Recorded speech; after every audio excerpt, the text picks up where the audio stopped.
welcome all of you. This is the Morris Memorial Lecture co-sponsored by the Nieman Foundation and the Institute of Politics here at the Kennedy School of Government. Joe Alex Morris, Jr., graduate of Harvard, class of 1949, worked for a long time as a foreign correspondent with the Los Angeles Times, and in January 1979, Joe Alex was killed covering the street fighting in Tehran. In '81, Joe Alex's family and friends and fellow journalists and Harvard classmates put together a fund so that we could have the Joe Alex Jr. Memorial Lecture each year. It's given annually by the Nieman Foundation as an award to an American overseas correspondent or a media commentator on foreign affairs. Last year, Peter Jennings was named as the 1986 Morris Lecturer, but the world being parlous, Peter had to stay in New York, anchored down by a breaking news story called the Philippines, and we had to cancel his talk. This is therefore the 1986 lecture. It's back to the past. 8 days from now, get your pads and pencils out, you budding journalists, if there are any. 8 days from now, on March 5th at 8 p.m. at the Forum here, the 1987 Morris Memorial Lecture will be presented by Stanley Karnow, who is a preeminent American foreign correspondent, and Stanley will talk about the Vietnam legacy. Peter Jennings is my kind of news person. He reads, he writes, and he reports. He reported from abroad for 14 years. He established ABC's bureau in Beirut, which was the first by any network in the Arab world. He was named ABC News' chief foreign correspondent in '77, and he's covered just about every major foreign and domestic event during and since that time. And just this week, Peter tied with the other guy as the best television anchor in the Washington Journalism Review's annual contest of the best in the business. Now, for all of your parents who are paying $80,000 so you can come to Harvard, what should be most inspirational about Peter is that he was kicked out of one private school for poor grades and dropped out of high school at the age of 17. But perhaps most significant for today's purpose is that Peter and Joe Alex were colleagues and friends and covered the Middle East together and were mutual admirers. I am an admirer of Peter Jennings, and here is Peter.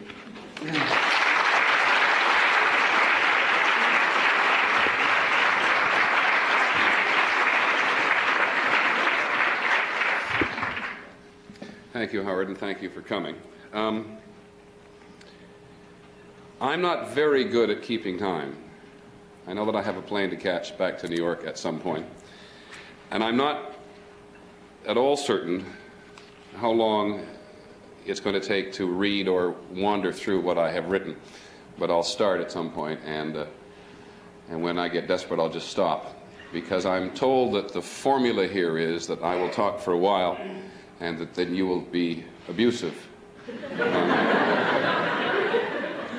I have had an hour with the Nieman Fellows this morning, so I'm somewhat versed in abuse. I'm flattered that so many of you came, and I am immensely flattered to have been asked to come and talk in the name of one of the great characters this racket produced. Most of you didn't know him. Most of you probably didn't even know his name. I'm going to give a talk in his name because it will tell you something about Joe Alex Morris that he would despise the word lecture. But he had an enormous impact on my attitude towards journalism. And as much as anyone else, he helped me to understand what I really wish more journalists and probably more people would understand. And that is the great value that one derives from walking the byways of a town, a city, or a foreign nation, rather than simply riding down the highways, as I think many journalists do today. He was a man with an enormous appetite for life, who took the most exceptional joy in telling his readership or audience all that he had discovered along the way. And I think we have that in common, except that I'm infinitely more verbose than Joe Alex was. I love to tell people what I discovered yesterday. Joe Alex was, as Howard says, killed during the Iranian Revolution. He was killed by a stray bullet. He was out at the airport watching a fight between what has subsequently become the Revolutionary Guard of Ayatollah Khomeini, fighting with some Air Force personnel. And the bullet was not intended for him. It didn't have his name on it. He might have been killed in countless other hairier situations, some of which I shared with him. I really do confess, without being sacrilegious here, that if you had to be shot at, which always put the absolute fear of God into me, it was rather better to be shot at in Joe Alex's company. He had a really wise sense of when one should run and when one should stay behind the wall. And I cannot impress upon you what it was like to be a young correspondent, because no question Joe Alex was a mentor of mine, to be in a violent situation and have him say to me, "It's okay, just stay here, the shooting will stop." And he had a wonderful sense of humor about it. And I'm not romantic enough to say that he died the way he wanted to die. God forbid. He had a wonderful wife and a wonderful life. But he had a wonderful sense of humor and adventure about his life. A talk in his name is something of a challenge. Neither he then nor I now are what you would call expert on the theory of journalism. And God knows there is a lot of theory about journalism today.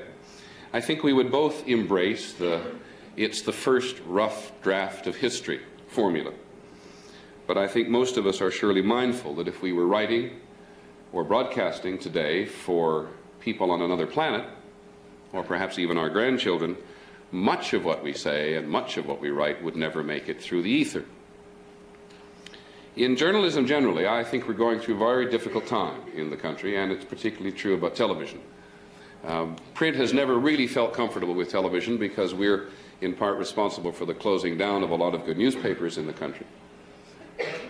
And therefore you see a good deal more written about the difficulty that television journalism is facing than you do about print journalism.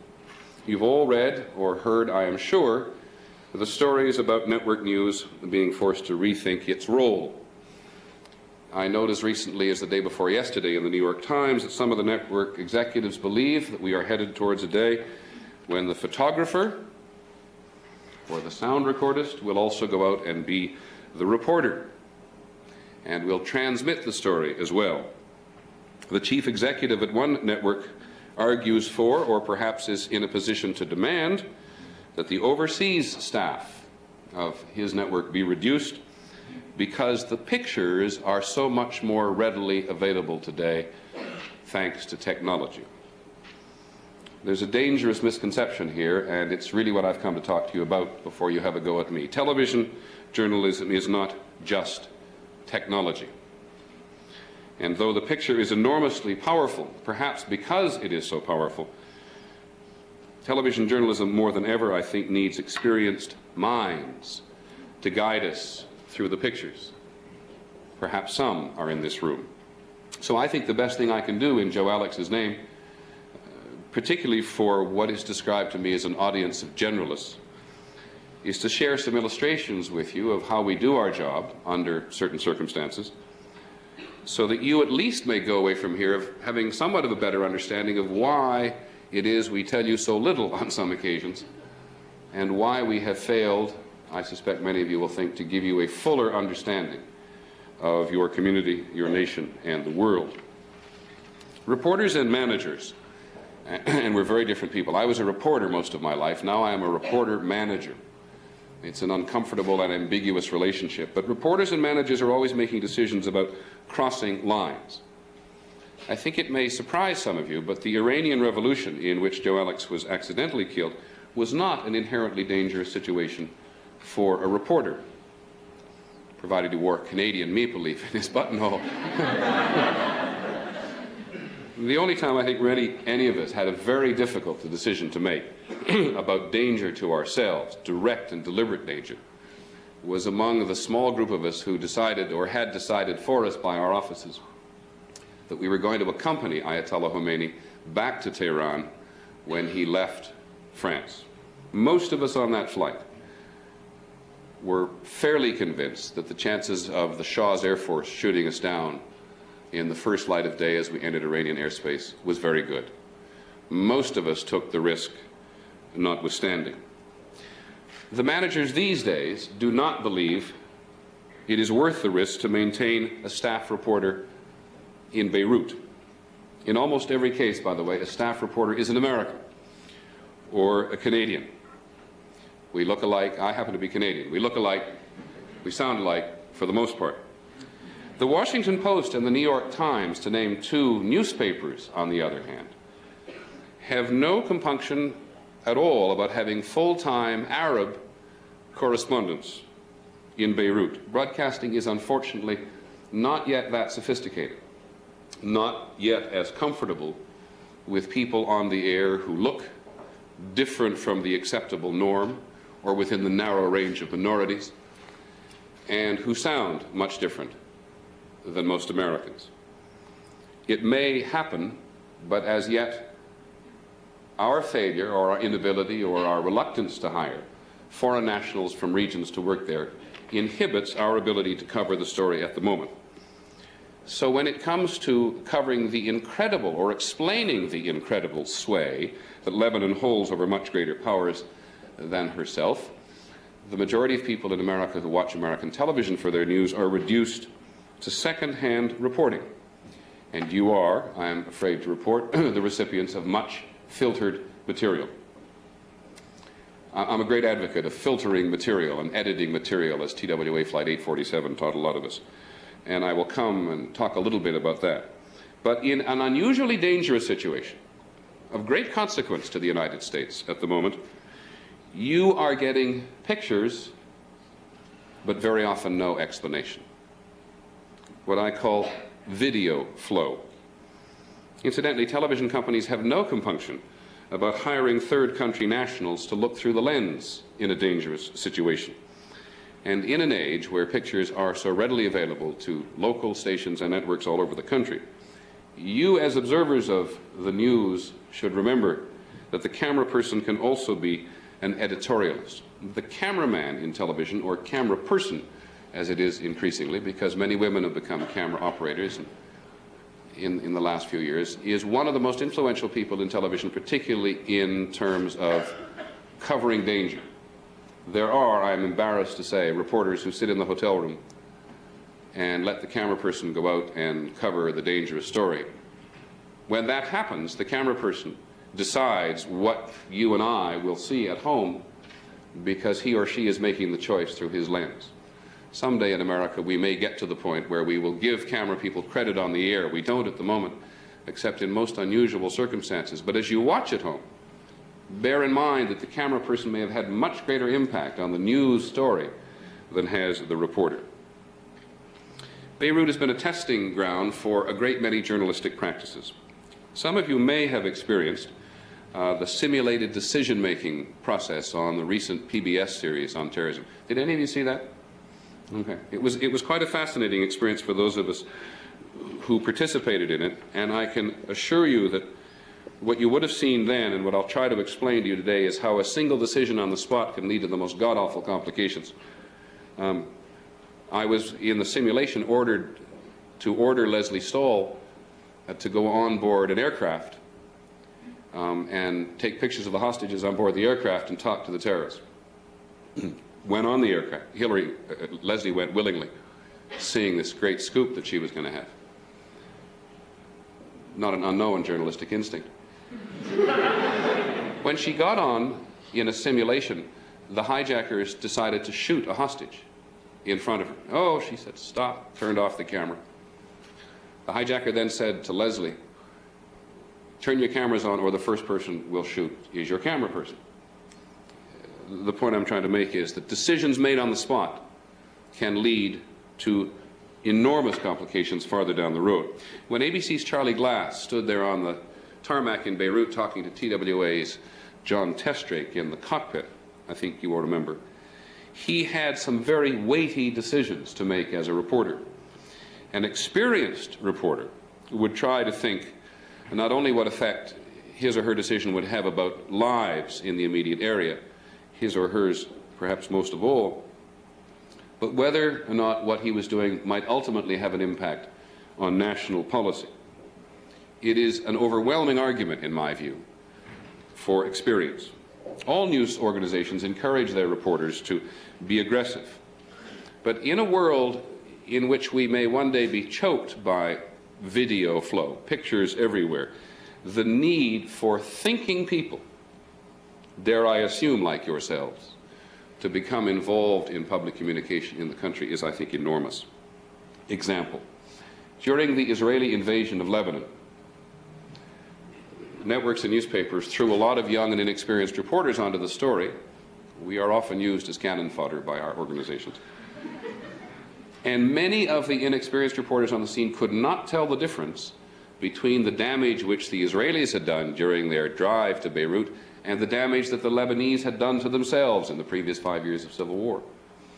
And thus, in that instance, and in many others, inexperience can lead to the most horrible distortion. I think it's true today, and sad, very sad, that unless the American people have seen the war on the evening news, the war probably doesn't exist. The war in Vietnam seems to have conditioned, I'll be fascinated to see what Stanley Carno has to say about it, but my own impression is that the war in Vietnam has conditioned us in a rather awful way to watching war over dinner. Because we have not been allowed to report, or because we've had incredible difficulty reporting from either side in the Iran-Iraq war, for example, it is fantastically difficult for you to understand what is going on there. There is no way to confirm the astronomical casualty figures. The analysts seem to have Iran winning one week and Iraq not losing the next. There are no tours of the front by independent reporters which are not organized by government. Access is wholly and completely, in the case of Iran-Iraq, and I'll come to some other examples, at the behest of the governments involved.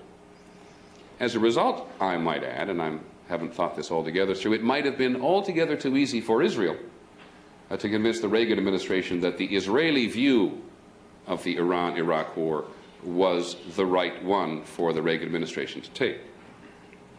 We are faced with a similar situation in Afghanistan. There are occasional trips by brave men and women made to Afghanistan. They almost invariably go via Pakistan. They invariably end up walking with the Mujahideen for a few days or a week, in some cases 2 or 3 weeks. And in the Home Office, we are obliged to make really difficult decisions about what to do when these people emerge. Some of them, I must tell you, with emotional as well as physical blisters. Our decision in the Home Office is conditioned by the person's credentials, the quality of the video, I am sad to say, whether it shows us something we haven't seen before. I'm also sad to say that most Afghanistan footage looks like the Afghanistan footage you had the month before. Our conscience usually bothers us enough that we have done a bad job of explaining the war in in Afghanistan, and we usually put the cameraman or reporter's work on the air. But it is rarely enough, as I think you must observe, to give you, or for that matter us, any deeper understanding of how Afghanistan has been changed by the Soviet presence. In the case of Iran-Iraq, as I alluded, it is somewhat different, because often there is video taken by government cameramen on one side or the other. The Iraqis are particularly good at it, eked out to us via satellite, free, on those occasions when the government in question's belief its purpose is always served, or better served. The video is almost always similar there, as you can tell. Rockets going off, tanks moving in the distance, bodies lying in trenches in great number. I sometimes wonder, I must tell you, and there is no way to tell, and therefore there's no way to tell for you, whether those aren't the same bodies we've been looking at for 4 or 5 years.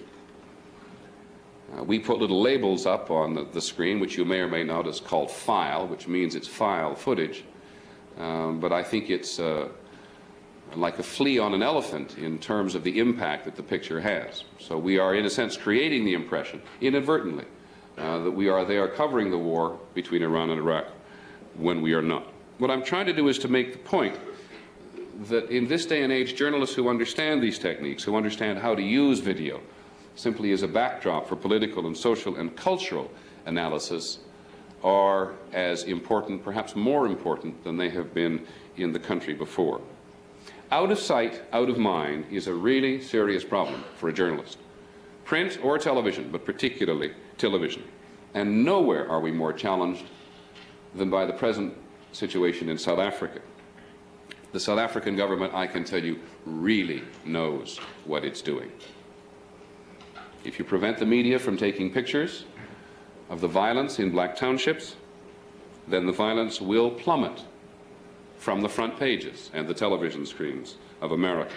The violence won't stop, of course, but America's interest and perhaps even its conscience, it seems to me, has already been dulled as a result of the pretty draconian censorship that the South African government has put on incrementally. And if there is no daily story to fire the imagination, then the general struggle in South Africa, it seems to me, will not be on the popular agenda. I think those White House managers who know us so well are quite right. We in television do not set the agenda, but we have a large part to play in setting the sort of public debate within the agenda or within the parameters of it. In South Africa, the problem, as you know, is not too much picture, as it is from the government in Iraq. It is too little.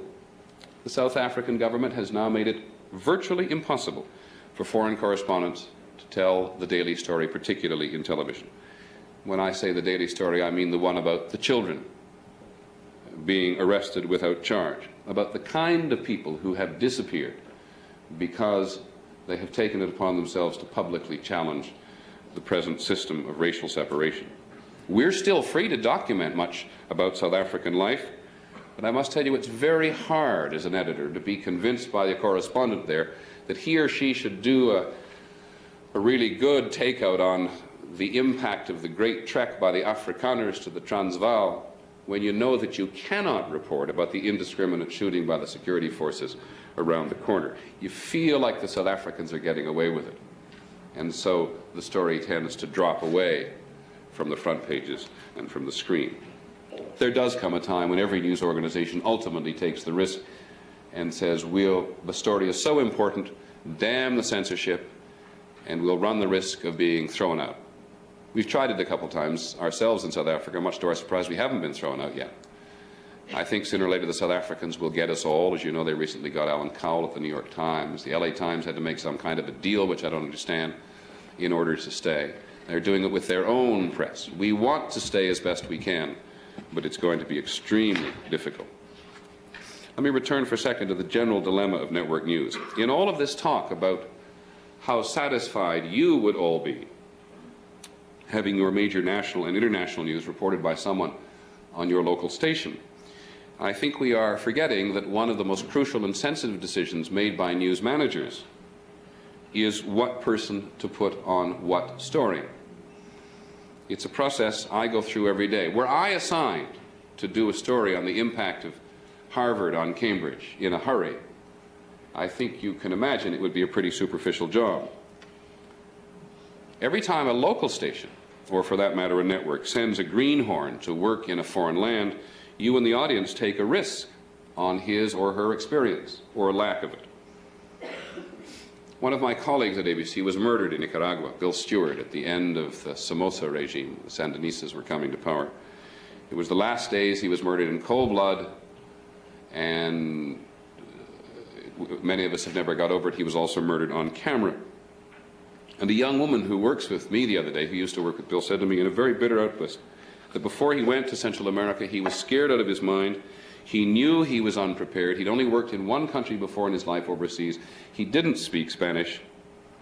And it suddenly occurred to me that one of the mistakes we're making in terms of the audience and in terms of people's lives is not preparing them at the elbow of people like Joe Alex Morris. By the way, all our problems are not overseas by any means. The challenge of access, of censorship, of self-censorship, of misrepresentation is something we face every day at home. The Iran-Contra affair has it all. long before we knew that the Tower Commission had access to the backup computer tapes at the White House, many folks in the media were behaving as if this were another Watergate. It may turn out to be another Watergate, but at the time we were behaving like it was. I don't think it was. I think there's no question whatsoever that there was too much hype in the media about the Iran-Contra affair at the beginning, and I'm also inclined to think, as are other more serious observers of our medium, that our decline in the public's estimation in the ratings may have been the result of this hype. I do not want to be seen as too pious on the subject. You may have heard that Ben Bradley, the editor of the Washington Post, and Michael Kinsley of the New Republic challenged the reporters to stand up and say in public that they were really having a terrific time. They were both savaged. Michael Kinsley, particularly, he was younger. I think his honesty may have been unseemly, but a reporter who tells you this is not a very good story is not a reporter worth his salt. And now the press is catching up and is often ahead of the special prosecutor and somewhat ahead of the congressional committees. And that is a function which journalists, I believe, should and must play in a free society. I assume there are reporters who would love to have a hand in the downfall of the Reagan administration. But I also suspect they are roughly equivalent in number to those people in the general population who would like to have a hand in the downfall of the Reagan administration. I may not judge accurately for the media in general, but I do not believe that cynicism has yet overtaken our souls. I think we feel the chill of it. And there are fine lines that we have to walk at home. We at ABC News knew that the United States Air Force was going to attack Libya sometime before the attack occurred. At the time, we thought it was prudent to say nothing.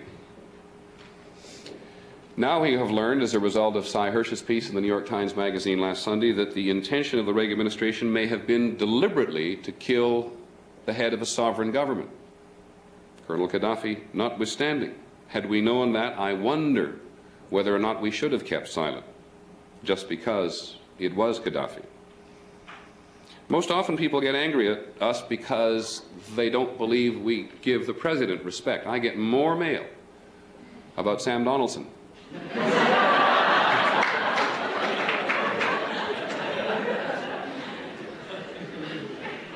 And I have people every day telling me the presidency is a venerated institution.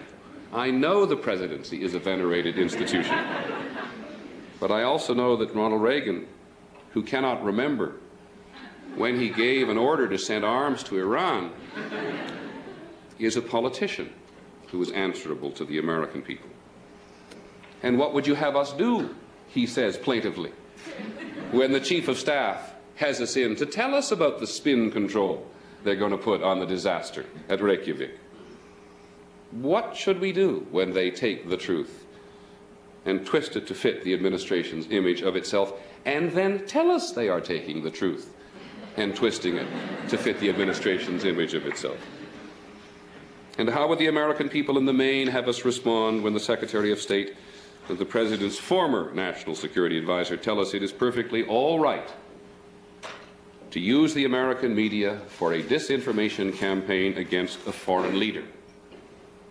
My answer is very simple. If it's a foreign leader today, it may be you tomorrow. Now, I know there is certainly a great deal we can learn about humility. I think it may be one of our current fatal flaws that in the wake of Watergate, everybody wanted to be an investigative reporter. I must tell you, Howard, it's a title I hate. Which? Watergate? Investigative reporter.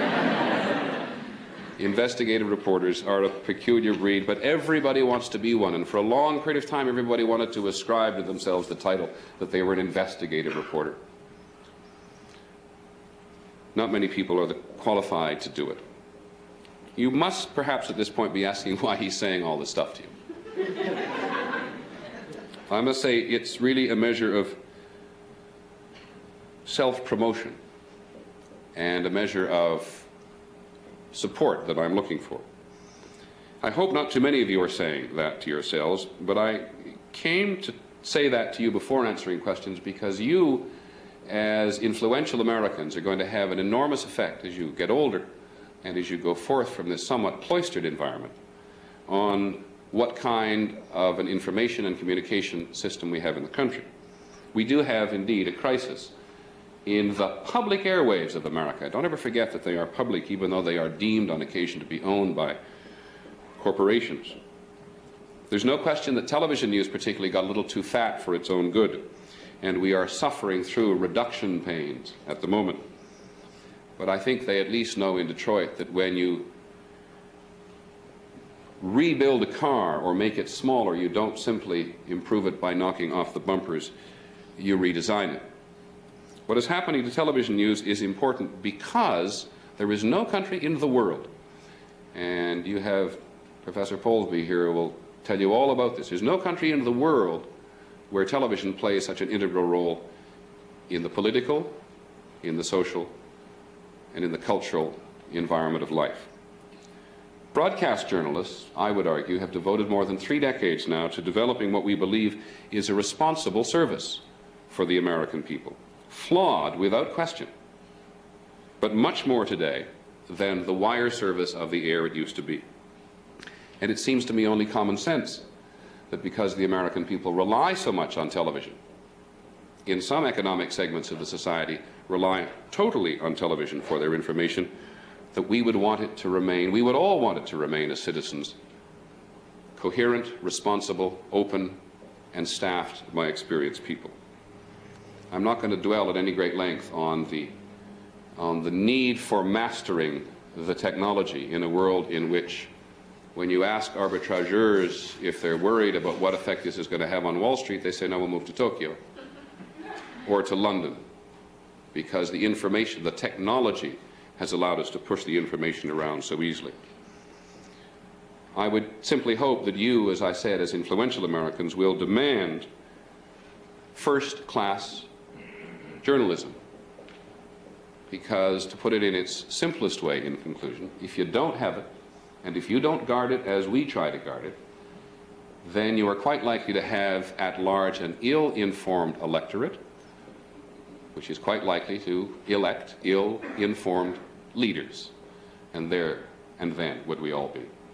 Thanks very much for having me. I'll try to answer your question.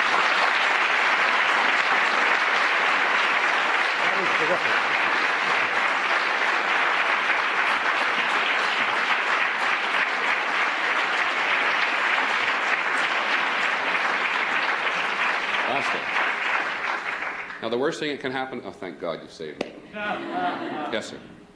Sam Donaldson, notwithstanding, there's a lot of observers that feel that the first 6 years of the Reagan administration, the Washington press corps let the president off easy, that they were afraid to maybe go after him in a critical way because of his personal popularity, and that the backlash from the American public against the network would be such that it would be pretty uncomfortable for people like yourself. I think it is true that journalists also read the polls. Point one. But perhaps not to the extent you suggest. I think point two is equally important, that in the first X years of the Reagan administration, the press went after Mr. Reagan pretty vigorously on a wide variety of issues, and that the American public didn't want to listen. That no matter how critical the press was of the president on a variety of issues, the press didn't pay much attention. The public didn't pay much attention. I certainly think on the question, on a number of questions, the press went after Jimmy Carter more vigorously than they went after Ronald Reagan. I think it's not that we are concerned about a backlash against the networks, because quite frankly, I think the networks, by and large, think they operate in a very much independent way. But I think we have had to come to grips more vigorously with the fact that the White House sets the agenda. Having lived abroad for a long time, I'm quite offended by that. And no administration, Howard, correct me if I'm wrong, no administration has ever been better at setting the agenda than the Reagan team has been. Kennedy tried. Kennedy tried and didn't even come close to what the Reagan team has succeeded in doing. But I think there are two parts to the answer of your criticism, not just one. Yes, sir.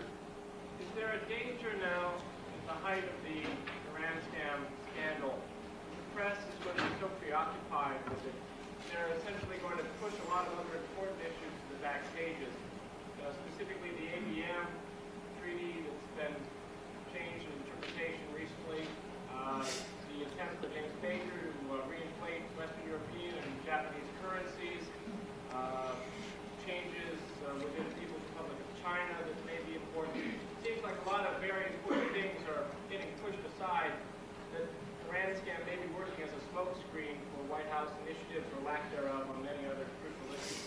I must tell you, I haven't met anybody in the White House who's thought how to use it as a smokescreen. I think you're right, but I think it has a little to do with timing. First of all, television, in its limited time every night, has long had a difficult time of giving enormous emphasis to a lot of subjects at one time. It seems to me to be an inherent flaw of television. I don't know why it is. It's something that I've grown up with. But I also think it has much to do with timing. I think when the Iran affair was first revealed by a Lebanese magazine and then by the Attorney General, we had nothing to do with it, I'm afraid. We went very much overboard. Somebody said recently in the Washington Journalism Review, over-reported and under-planned or under-researched or something. Now I think we went into a valley, and we're still in that valley at the moment, in which indeed ABM, the debate about SDI, I'll have to put the changes in the People's Republic somewhat farther down, though we have devoted some time to them, to the reflation of the yen and the mark, yes, have got attention. I think we are now going to go into a phase which Fawn Hall probably took us into yesterday. Fawn Hall?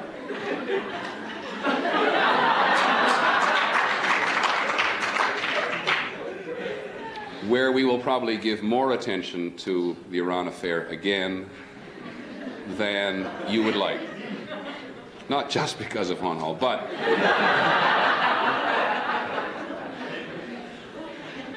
North has challenged the special prosecutor. It's an interesting legal challenge. I talked to the counsel for the Senate Select Committee last night, who thinks it's an interesting challenge. The Senate Select Committee and the House Select Committees are about to get up. The Tower Commission reports tomorrow, which has really going to disappoint the White House incredibly, because this is not what they set out to accomplish with the Tower Commission. So yes, I think for a certain period of time, the ABM particularly, I mean, the administration has chosen this moment to send out a number of people overseas to, quote, explain the somewhat different interpretation the administration would like to give ABM. That's a good sense of timing on the administration's part, and I thank you for reminding me. Okay. Yes, ma'am. There's a lot of criticism, particularly now, that the news and the opinion that we form is presented to us by white, wealthy men who have a extreme liberal bias, and I'm wondering if you can respond to that. Not to mention middle-aged. Statistically. I think it's a cycle. In a previous incarnation at ABC, I worked as one of a team of three, one of whom was black. The three anchormen of the major networks at the moment all happen to be, in the case of Brokaw, Rather, Jennings, absolutely white and middle-aged. As to essentially liberal, I'm not sure. Let me, if I may, just make one observation about the kind of liberal label. I cannot tell you, because Howard's already made it clear, I cannot tell you that when I went to a good university, I felt the challenge of saving the world. But I did, as a youngster, or maybe in my late teens and early 20s, believe that I wanted to go out and see the world, preferably on somebody else's money. That I thought travel was something that I would like and that it was a challenge. I also grew up in a family where truth and objectivity, my father was a journalist, was very important. And so journalism was a natural thing. I did not have any intention of going out and making a lot of money. I do now, but I didn't have the intention. But that's, after all, 31 years ago I started in this racket. And I think that's a liberal instinct, by and large. I think the people who are interested in government have primarily a liberal instinct. It is true that the conservative bloc in America, if you will, I don't mean bloc as strongly as it comes out, are now participating to a greater extent in the media, are now participating to a much greater extent in the political process, in a more open way, in a more organized way. But when I grew up, you know, if you were a conservative, you wanted to go and get, you know, be a CPA and make a lot of money, go into Wall Street. So I think it's there. But I think over a certain period of time, most of us are able to leave, or are conscious that we must attempt to leave some of our political, social, and cultural baggage at the typewriter. That we don't have license to impose that on our audiences night after night. I spent the most productive, I think, 6 years of my professional career, 7 years almost, living and working in the Middle East. And as I mentioned to some people earlier this morning, that taught me above all else that there are at least 14 sides to every story. We are trained to some extent in that regard. You will see our biases on occasion in the way we select stories. Some people have done interesting analysis of the difference in the 3 evening news programs as to why CBS does a particular kind of story, why ABC does. You see it there. But I don't think it's a critical bias, either left or right. Does that answer your question at all? Yes, ma'am. How does being Canadian affect bias? The woman asked how being Canadian affects my bias. Morley Safer, who's also Canadian, and I were having a long talk about this the other day. Some people in the media press find it offensive that I'm a Canadian. In fact, somebody found it offensive during Liberty Weekend when we were celebrating immigrants. And I wrote him a sharp letter trying to explain to him what immigration in America was all about. I'll tell you what being Canadian, I think, does do for me. And I think it does it for most Canadians. The television networks in this country, by the way, are crawling with Canadians. This is the big canvas from which we have all come from next door to paint on. But we don't grow up to be quite as passionate as Americans. You would never find a Canadian burning the Iranian flag on a newscast, as they did in various American cities during the time the hostages were being held. Canadians grow up with a sense of being from a middle power and wanting, by and large, if they're going to become journalists, to explore the world. But we have a strong sense, I think, of the value of influence as opposed to the value of naked power. And as we enter a period now in which America is going to have to, as a nation, readjust itself and realize that we've got all that power, but we're going to have to share the influence to a much greater extent than we ever have in the past. That comes kind of as a natural thing to Canadians. I also think I feel more strongly about the country. My wife is also an immigrant. I'm married to a first-generation Hungarian. And there is nothing as American as a first-generation Central European. And I think we both have a much more profound belief in the best that this country has to offer than people who lived here for 3 or 4 generations. But it's a personal answer. Yes, sir. ABC has done well in terms of covering foreign news. There's been some reports that might move back from that. I was wondering if there's any truth there. I personally enjoy ABC's angle. And also, with Gordon Van Sauter leaving CBS, there's hope that maybe CBS will take a more harder look at the news. What trends do you see in terms of news coverage? Well, I think a lot of that propaganda you read about CBS you should ignore. CBS, I mean, I say this in jest, but it's not altogether untrue. CBS continues to behave as if it's the only news organization in the country, which it isn't. I think CBS is going to go in through an extremely difficult period, more difficult perhaps than any of the 3 networks. We are all being cut back. We've all been taken over by people who do not have an enormous history in broadcasting, though the people who took over ABC have the best history in broadcasting. It's a very difficult time. I think CBS would like to go back and do more hard news because they did get kind of soft and mushy there for a while. We, on the other hand, I'm embarrassed to admit this, we kind of lost a bit of our foreign stuff. When I came home from London, some of my employers were so determined to domesticate me again that we, I thought, let our foreign coverage slip for quite some time. And I thought CBS, quite frankly, picked up some of it. Well, I think we're going to cure that problem and go back to it, because I think you're right. We did have an audience at ABC, which looked to us because we did more international coverage, and I think in America that's an important audience. Yes, ma'am. Yeah, I wanted to ask you about coverage of terrorism. You referred to it briefly in your speech. Are you satisfied with the way it's currently covered, almost like other news stories, or do you think there needs to be changes in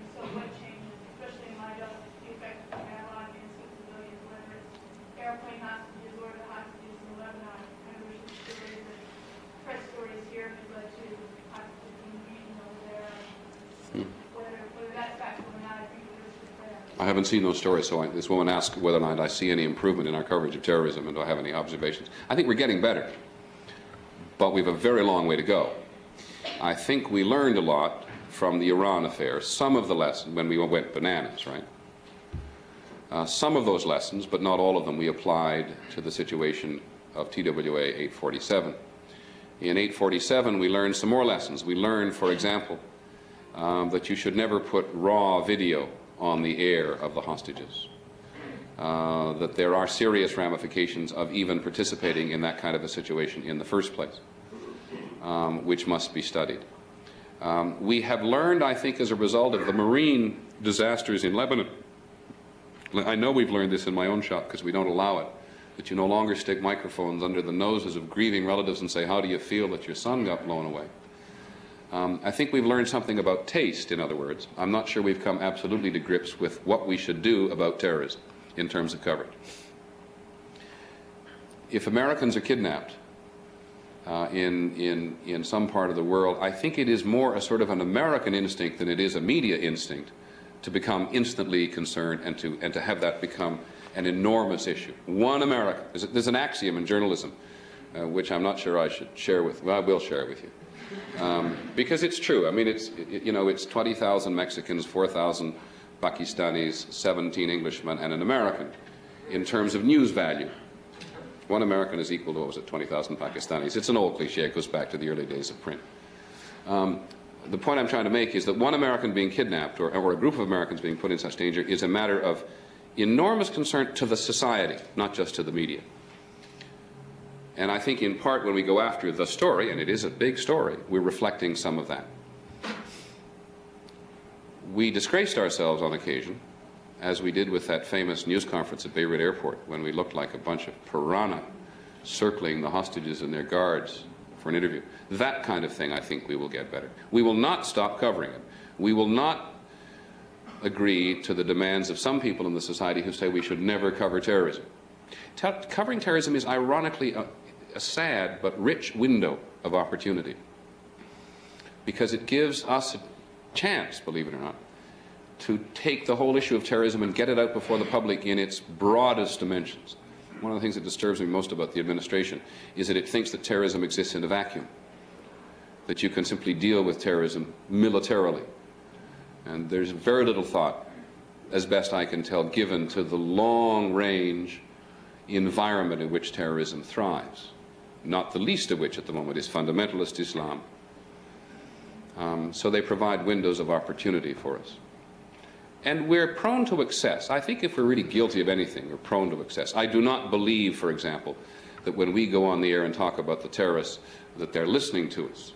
Ironically, on TWA 847, they went to the two places where we didn't have any access originally.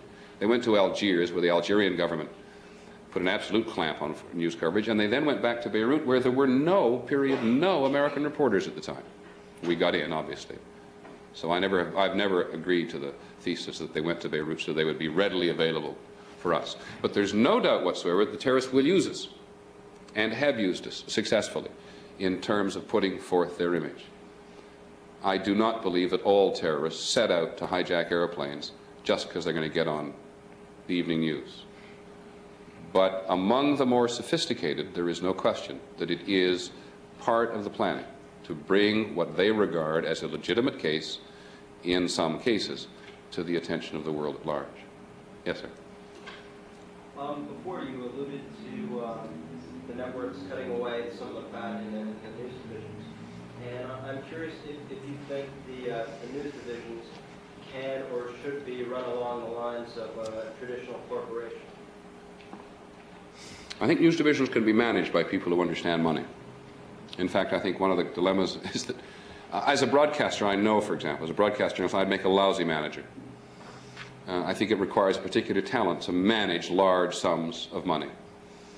So yes, I think in some respect they could be managed along the lines of a large corporation, bearing in mind that we are in a business which can be turned totally on its head in a matter of minutes.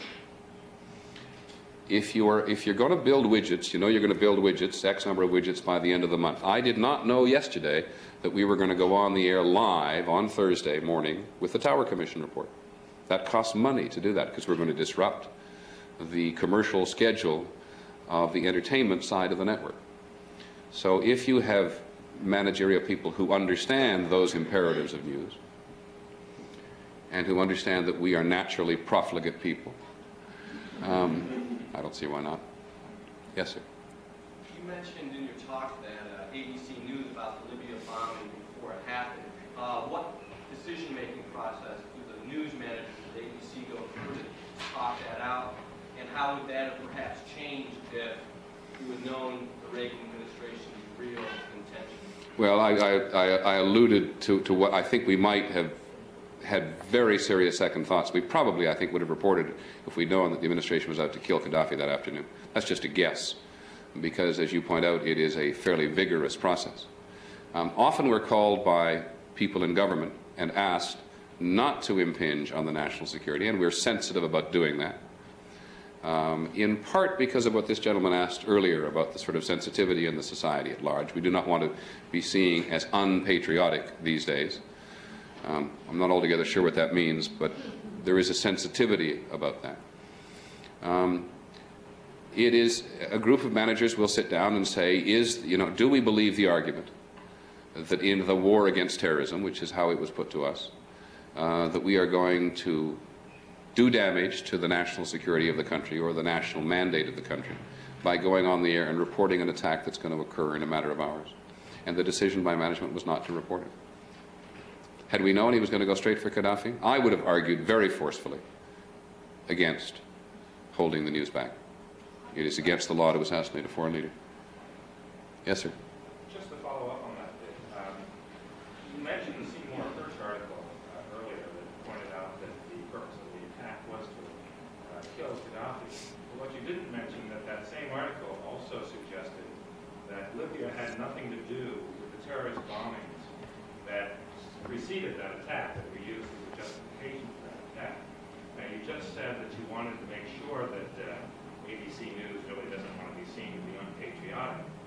I can remember reading reports that Libya had nothing to do about the Labelle discotheque bombing within weeks after it occurred, but the news never followed it up. And it took Seymour Hersh 10 months to finally get it into the New York Times, to the point that we point out that we killed over 100 Libyan citizens, innocent Libyan citizens, simply to achieve what I think was a public relations ploy for Ronald Reagan. Forgive me for correcting you in just one instance. The first story is about connecting the Syrians, not the Libyans, to the Labelle bombing and to the Arab-German Friendship Society appeared after the attack on Libya, and they appeared first on ABC.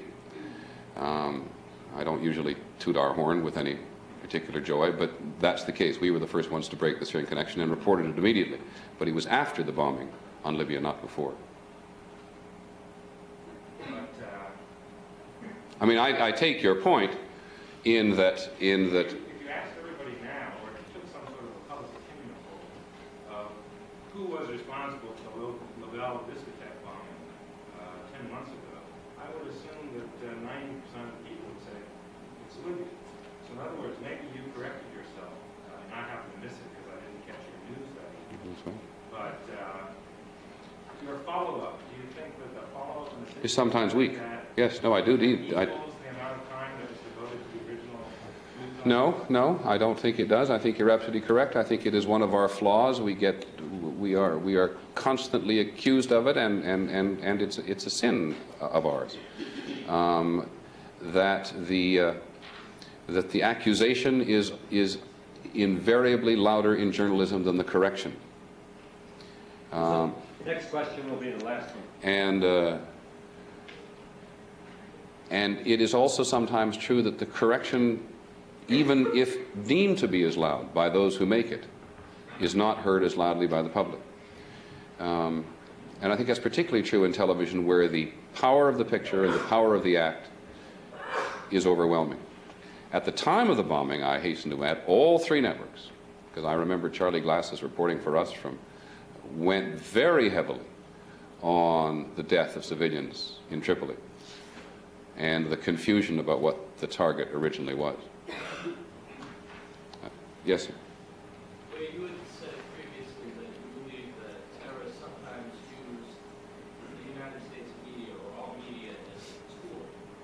Do you favor in some cases maybe press blackout of certain terrorist activities in order to either save the lives or of the hostages or whatever, or to lessen the effect or the shock effect of these terrorists on society? Do you favor maybe not covering a certain story in order to lessen the effect of this attack on society? In general terms, no, I don't favor that. I am one of those who believes that there is no information which can seriously undermine the Republic. However, to speak specifically to one allusion you made, if I were convinced by someone that a particular journalistic act of mine or ours was going to put the life of a hostage directly into danger, I don't think there's any question whatsoever that we would withhold the information or not do it. The truth of the matter is, I think, at least the historical evidence we have, is that the great exposure that television gives, which offends some people immensely because of the time we give to the terrorists, does give the hostages an enormous measure of protection, which is also not our role. I mean, I'd add it. In general terms, no, I would not, on almost any subject, close down the information machine. As bad as it is better than what they have in a lot of other countries. Thank you very much again for having me.